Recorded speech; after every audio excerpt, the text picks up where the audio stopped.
En France, nous sommes 12 millions à vibrer pour l'automobile. Et j'en fais partie. Pour nous, une vraie voiture, c'est ça.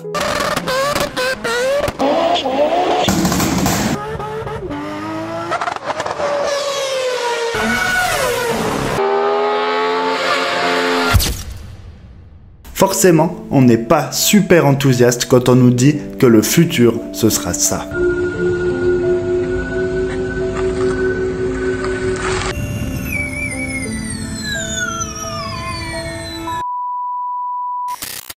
La France compte aussi plus de 600 000 employés dans la filière entretien et réparation automobile. La plupart ont peur que leur travail disparaisse avec l'arrivée des véhicules électriques. Et puis, il y a les lobbies du pétrole, parmi les plus influents au monde. Autant dire qu'ils ne voient pas l'électrique d'un bon œil. Et nous avons enfin les gens qui ne s'intéressent pas à la technologie, mais qui sont contre les véhicules électriques simplement car ils n'ont pas confiance en leur gouvernement. Aujourd'hui, on met tout ça de côté et on regarde ce que la science répond à ces idées reçues. Un véhicule électrique émet plus de CO2. On entend parfois dire que les véhicules électriques n'émettent aucun CO2. On va pas se mentir, consommer de l'électricité en roulant ne pollue pas, mais la production de cette électricité, elle, pollue. Donc non, ce ne sont pas des voitures zéro émission. Pour calculer cette émission indirecte de CO2, il faut connaître la provenance de l'électricité. En France, le 67% de l'électricité vient du nucléaire, suivi par l'hydroélectrique, puis l'éolien et le solaire. Avec ce mix énergétique, la production d'1 kWh émet 30 grammes de CO2. Ces 30 grammes d'émissions incluent le cycle complet de vie des moyens de production, de l'extraction des matériaux au démantèlement des installations. Donc, chaque kilowattheure qu'une voiture électrique consomme aura indirectement émis 30 grammes de CO2. Pour être parfaitement objectif, il faut ajouter 7% de pertes sur le réseau électrique, puis encore 10% de pertes entre la prise et la batterie de la voiture. Prenons un exemple concret. Vous parcourez 100 km en Tesla Model 3. La voiture vous indiquera une consommation de 16 kWh. En ajoutant les pertes de 7 puis 10% entre la centrale et la batterie, la consommation réelle passe à 19,1 kWh au 100. À 30 grammes de CO2 par kWh produit, la Tesla a donc indirectement émis 570 grammes de CO2 en 100 km. Pas tout à fait zéro émission. Voilà la pollution réellement émise pour 100 km en Tesla. Et pour une thermique alors ?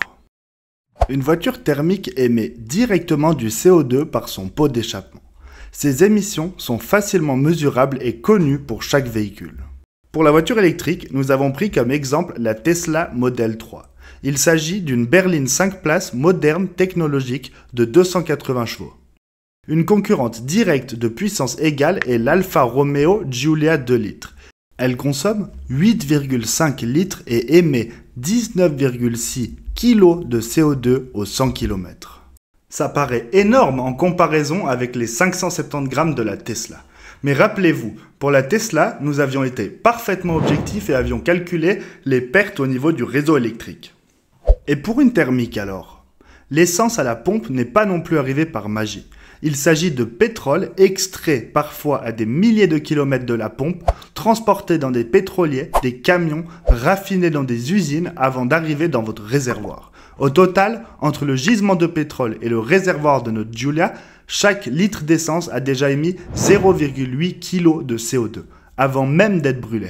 Sur 100 km, notre Giulia aura donc directement émis 19,6 kg de CO2 et 6,8 kg supplémentaires. Au total, 26,4 kg au 100 contre 570 grammes pour notre Tesla.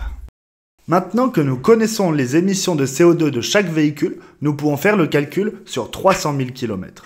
Notre Tesla, avec le mix énergétique actuel, aura émis 1710 kg de CO2 en 300 000 km. Et pour notre Giulia, c'est 79 200 kg de CO2 émis, dont 20 400 uniquement pour le raffinage et le transport de l'essence. Autrement dit, la Tesla émet 46 fois moins de CO2 que la Giulia. Voilà les émissions de CO2 dégagées par nos deux véhicules en France. Pour l'instant, la technologie électrique est largement moins polluante que notre bon vieux moteur thermique. Pour que la vidéo ne dure pas des heures, nous n'avons abordé que le CO2. En réalité, la voiture thermique émet aussi de l'oxyde d'azote, des particules fines, du monoxyde de carbone, des composés organiques volatiles et du dioxyde de soufre. Tous ces composés nocifs ne sont quasi pas émis lors de la fabrication de l'électricité française grâce au mix énergétique relativement décarboné. Avec la fabrication, l'électrique pollue plus. La fabrication de notre Tesla émet 15 tonnes de CO2, dont plus de 5 tonnes uniquement pour la batterie. Pour la Giulia, le bilan est plus léger, environ 10 tonnes de CO2 émis lors de la fabrication. Dès le premier démarrage, la Giulia commence à perdre de l'avance. En fait, chaque 100 km, elle émet 25,8 kg de CO2 en plus que la Tesla. Après 20 000 km, la Giulia a émis les 5 tonnes supplémentaires et commence à polluer plus que la Tesla. Bilan total à 300 000 km, la Tesla a émis 15 tonnes à la fabrication, plus 1,7 tonnes à l'utilisation. Pour la Giulia, 10 tonnes à la fabrication, 79 tonnes à l'utilisation. Total, 16,7 tonnes pour la Tesla contre 89 tonnes pour la Giulia. Sur 300 000 km, l'électrique a donc émis 5,3 fois moins de CO2 que son homologue thermique. La batterie s'use vite. C'est un des points les plus souvent mis en avant par les détracteurs des véhicules électriques. En réalité, la durée de vie d'une batterie lithium-ion se mesure en cycle de charge. Aujourd'hui, une batterie de voiture est conçue pour tenir 1500 à 3000 cycles, c'est-à-dire entre 300 et 600 000 km. Après ça, on dit que la batterie est en fin de vie, mais ça ne veut pas dire qu'elle est morte. En réalité, sa capacité a seulement baissé d'environ 25%. Elle garde donc encore 75% d'énergie disponible et peut être réutilisée pour d'autres usages comme stocker l'électricité solaire ou éolienne. Comme la dégradation de la batterie est logarithmique, cette seconde vie peut même durer plus longtemps que la première. Les constructeurs garantissent les batteries en moyenne 8 ans ou 160 000 km avec l'obligation de la remplacer si sa capacité tombe sous 70%. Dans les faits, beaucoup dépassent largement cette durée. Tesla, Hyundai ou Renault ont déjà montré des voitures ayant encore plus de 80% de capacité après 300 000 km. La batterie ne se recycle pas.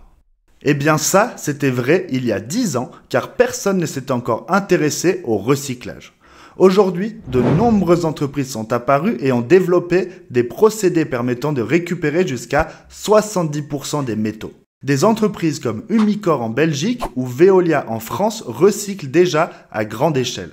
L'Union européenne impose même un taux de recyclage minimum et les nouvelles usines visent à approcher les 95% de réutilisation des matériaux critiques. Il faut bien relever que le problème du recyclage est extrêmement jeune. La production de véhicules électriques a démarré à grande échelle en 2010. Aujourd'hui, 15 ans plus tard, ces batteries en fin de vie commencent donc à arriver sur le marché. On ne peut pas faire de longs trajets. Partons en vacances avec notre Tesla Model 3. Vous roulez en moyenne à 110 km/h. Après 4 heures de route et 440 km, vous avez besoin d'une pause et votre batterie est à 20%. Vous vous arrêtez sur une aire de repos et branchez votre voiture. 20 minutes plus tard, elle est à 80%. Vous n'avez peut-être même pas eu le temps de manger quelque chose. Et vous n'avez pas à vous inquiéter pour trouver une borne. À l'heure actuelle, il y a en moyenne une borne tous les 4 km d'autoroute en France et elles sont disponibles le 88% du temps. Il n'y a pas assez d'électricité. La France, comme l'Union européenne, prévoit d'interdire la fabrication de véhicules thermiques dès 2035. En partant du principe que la durée de vie d'une voiture est de 15 ans, l'entier du parc automobile français serait électrique d'ici 2050. Cela représente 40 millions de voitures qui consomment en moyenne 2500 kWh par an. La consommation totale du parc serait de 100 TWh par an. La consommation actuelle de la France entière est de 500 TWh par an. Donc, un parc 100% électrique augmentera la consommation de la France de 20%. Ce n'est pas négligeable, mais c'est tout à fait gérable d'augmenter la production annuelle de 20% en 25 ans. En bref, oui, ça demande une adaptation, mais ce ne sont pas les véhicules électriques qui vont causer un blackout. Conclusion. Je me suis énormément documenté pour écrire cette vidéo et le résultat est clair. Les voitures électriques polluent nettement moins que leurs homologues thermiques. Toutes les études sérieuses vont dans ce sens. En fait, un moteur thermique porte bien son nom. Il sert surtout à faire de la chaleur. Après plus d'un siècle d'évolution, nous avons triplé ce rendement et la marge de progrès est désormais très faible.